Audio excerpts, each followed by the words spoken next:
Welcome to 380, everyone. This video is going to review the expectations for the class and ways that you can be successful at the class. It's hard in a semester when we don't know what the week ahead is going to look like to really have an expectation for being in class and seeing you in class. So I've created a way that we can get done what we need to get done, whether we're in class or not able to be. So we will charge ahead and be able to move along without a hiccup. I want to start by reviewing some of the expectations for the class so it's very clear what you want to get out of this class. So let's jump into that. This is my daughter.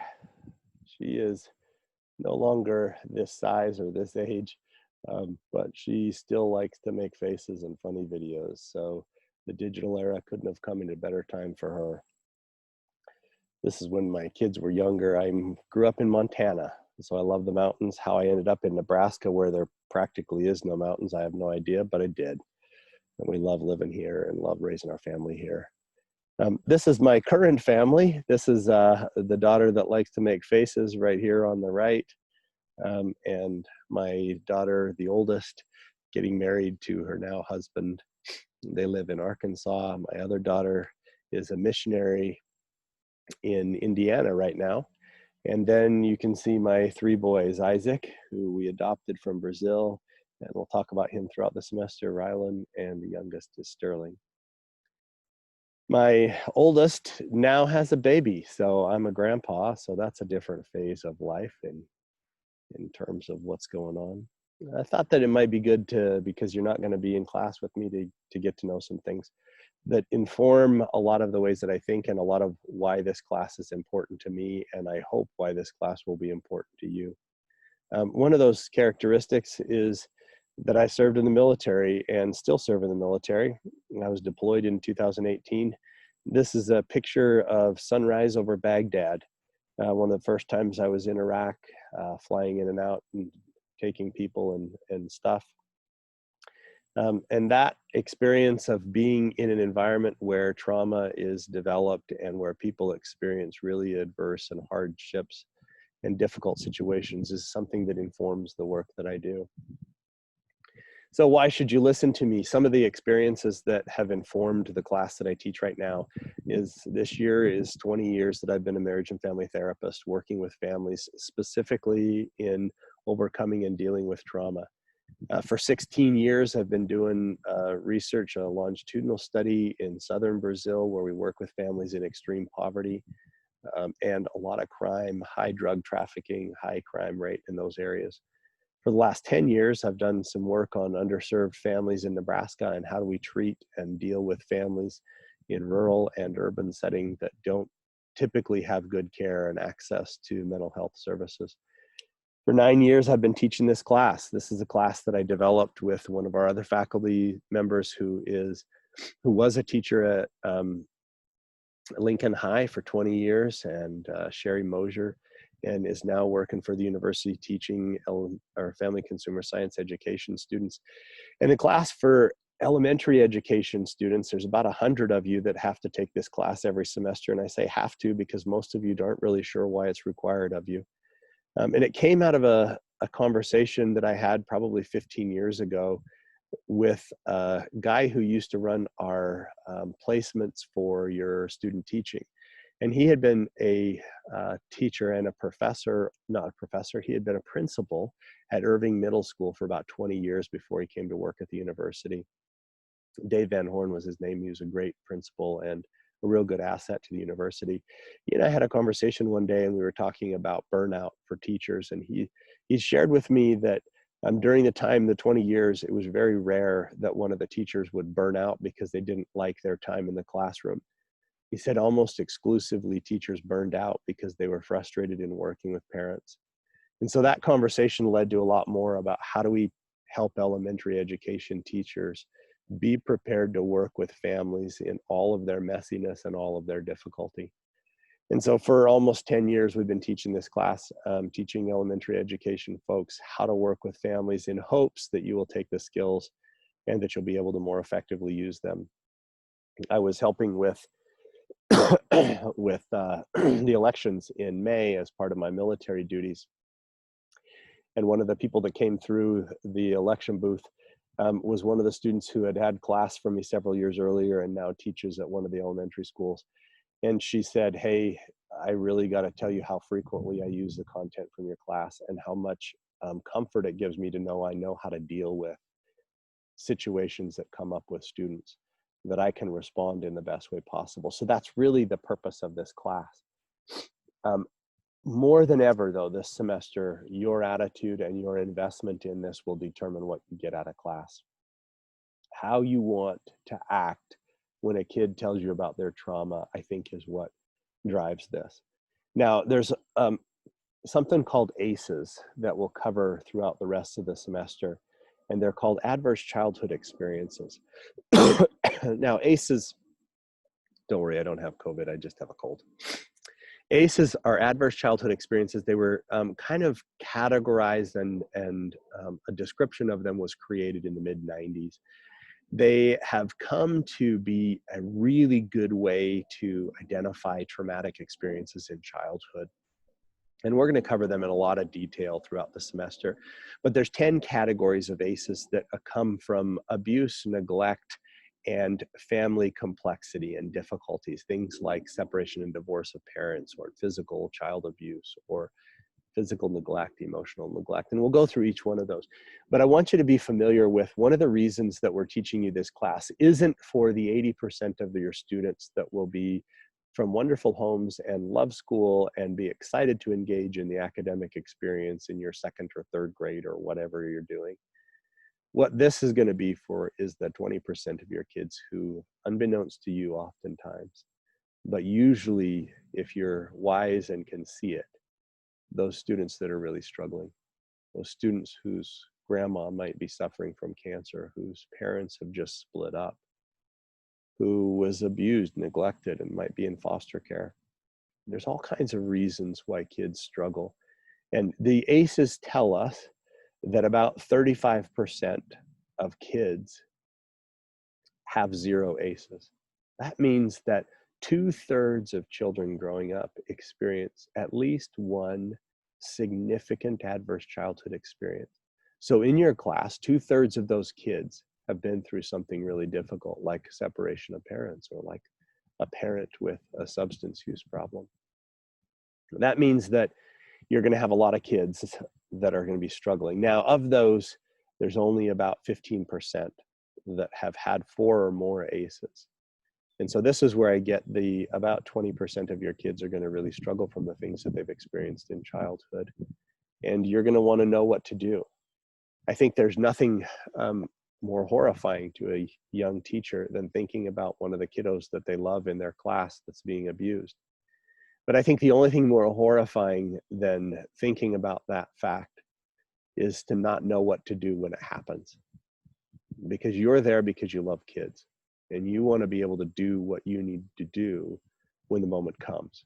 Now, if you're a human service worker, it's way more than 20%. If you're going to be a therapist, or if you're going to be a caseworker or a social worker, you're going to be working with people that are going to have these experiences, that are going to have high numbers of ACEs every day, day in and day out. That's what you signed up for. And so understanding how to engage these families is going to be your bread and butter, and you're going to have to know how to do that. And so one of the things that we're trying to do in this class is to teach you how to respond in those situations. And we'll talk a lot more about what trauma does to our own brain and what it does to the brains of those who have been through it. Now, the purpose of this video is to keep you informed. There's enough difficulty in the content of what we learned. We don't need to make it any more complicated. And so the modules, the module quizzes, the assignments, there's a purpose for all of them. I don't want to waste your time because you have a lot to do and you have a lot to learn. And there is a lot of content in this class to learn. And so I want it to be really clear. So that means if you don't feel like it's clear, you need to reach out to me and find out what's going on and what you should be doing and to make sure that this is meaningful to you. And I appreciate it when students do that. I appreciate when a student says, I don't see how this applies to my career and this is what I'm going to do. I'm going to be a nurse.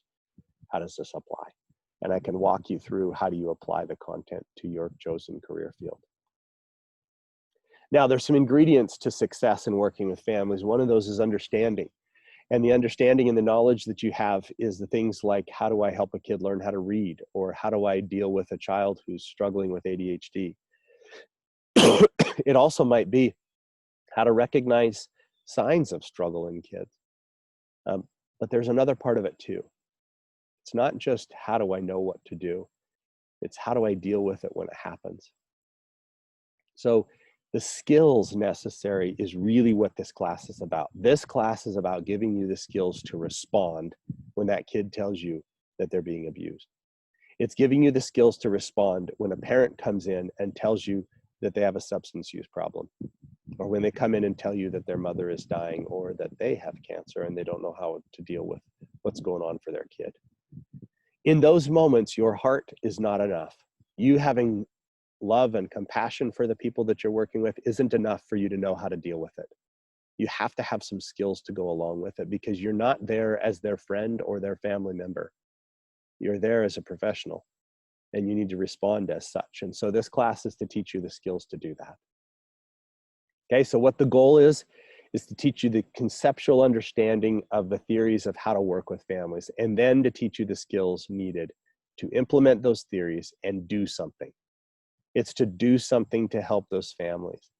When I talked to Dave Van Horn about teachers and burnout, one of the things that he said is that they struggled with not being able to do anything about things that go on in families. I don't want that to happen. I want you to have the skills necessary to do something.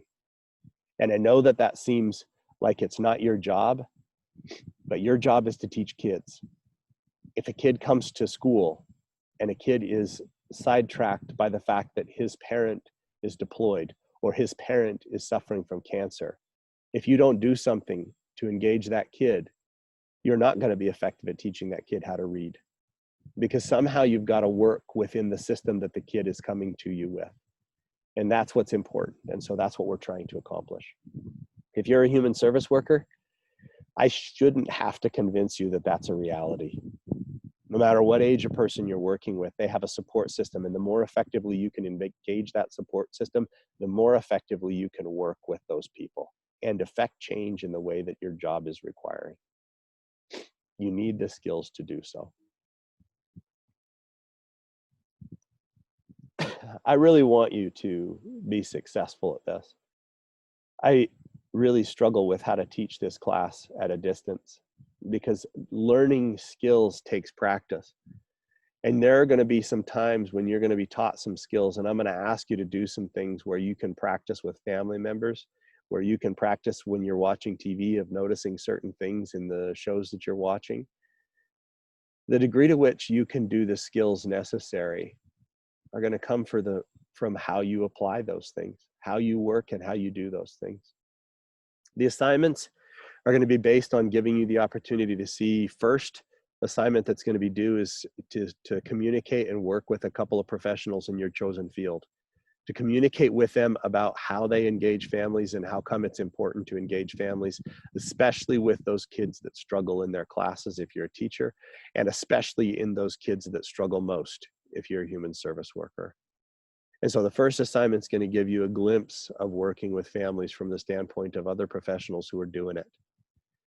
The second assignment is going to be to create a portfolio that helps you communicate with family members, so that you can communicate how you approach families and why you see families as important. And there's a lot more information on Canvas that will help you do this. There's two main testing points. And those main testing points are a midterm exam, which is going to be a series of short questions. It's going to be an open note, open book, but it's not going to be something that you can just type out of your book. I'm going to give you a scenario and you're going to have to tell me how to respond based on a theory. So you're going to cover 4 different theories of working with families. And so I'm going to tell you there's a family and this is what they've got going on. The parents are just separated. The dad is moving to a different state. The kiddo's going to stay with mom. How do you as a teacher deal with this separation going on? And then you're going to have to use those theories to inform how you respond. And I'm going to be able to see clearly if you are using the theory, and you'll see as we go through those modules the different characteristics of these different theories. Now, it's going to be all about application.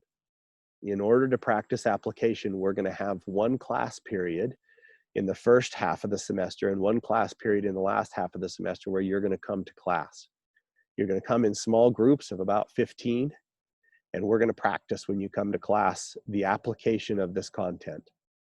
And so you're going to come to class and we're not going to lecture. I'm not going to even show a single slide. We're going to come to class and I'm going to talk about the theories, and I'm going to talk to you about how to use those theories to interpret and evaluate and understand a situation from those theories. That'll be the preparation for the midterm exam. You'll come in those small groups. It's going to be clearly articulated in Canvas which day you'll come and which group you're in. Now, you need to come ready to practice, because I will tell you from experience, the people who engage in the practice in class are the ones who do well on the exam, because it's not about you regurgitating information. It's not about you remembering information. It's about you being able to apply it. And that's significantly more difficult than just memorization. You have to apply it in a complicated scenarios because families are complicated. It'll make more sense. But make sure that you can attend those class periods. It's scheduled well enough in advance. You should be able to get off work to arrange all of your other schedules so you can be there. The second half of the semester, we're going to teach you things like empathy, like asking good questions, like making good goals, and how you make family-based goals. So if you have a kiddo that's struggling with reading, how do you make a goal that's related to family? If you're working with a teenager that has a substance use problem, how do you engage the family in those substance use goals? If you're a therapist and you're working with a couple who has infidelity issues, how do you make a couple-based goal in that situation? Those are all important things that you have to figure out how to do. And so that second half of the semester, we're going to teach you those skills. And then you're going to come to class towards the end of that second half, and I'm going to teach you how to apply it. We're going to practice applying it. Again, that's a really important thing. Your final assessment will be a paper. 1 week before the final exam is due, I will launch a scenario. It's a family-based scenario, and you are going to have to describe to me in detail, and it's really clearly articulated in the rubric what those details are, but you are going to have to describe to me how you're going to help that family.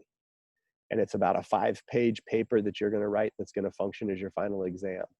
And it's all about you applying the concepts that we have talked about throughout the semester. If you have any questions, please go through the syllabus, read things, read the rubrics. If it's still unclear, get a hold of me or get a hold of Melissa, who's going to be the TA for this class. I want you to know that this class is important. I frequently, every semester, get an email from somebody who says, I took your class 5 years ago. I know I need to know how to respond to X. Can you share with me some of the things that you shared in class? Or I took your class 5 years ago and this came up and I knew how to respond.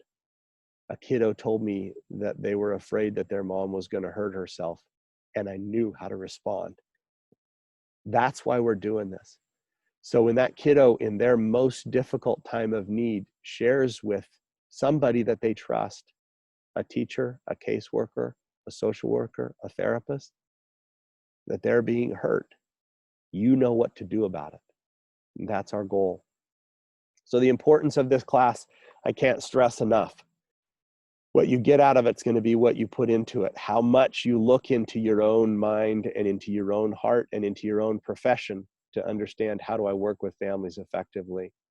For many of you, this is going to be the only class you have on working with families and how do you engage families in this process. For some of you, you're going to get extensive additional training, but this is going to be a foundation for you. Most of all, I want you to remember that in that time of need, that kiddo is sharing something scary and difficult with you because they trust you, because they believe that you can help them deal with it, and because they know that you're going to know what to do about it.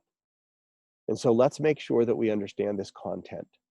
I am really committed to this content, and I believe that it's valuable. I think it's going to be difficult in the current situation for us to learn when you're not in class every week. I wish that I could have you in class every week and we could talk about each one of these theories individually and we could practice applying them each one individually, but we can't.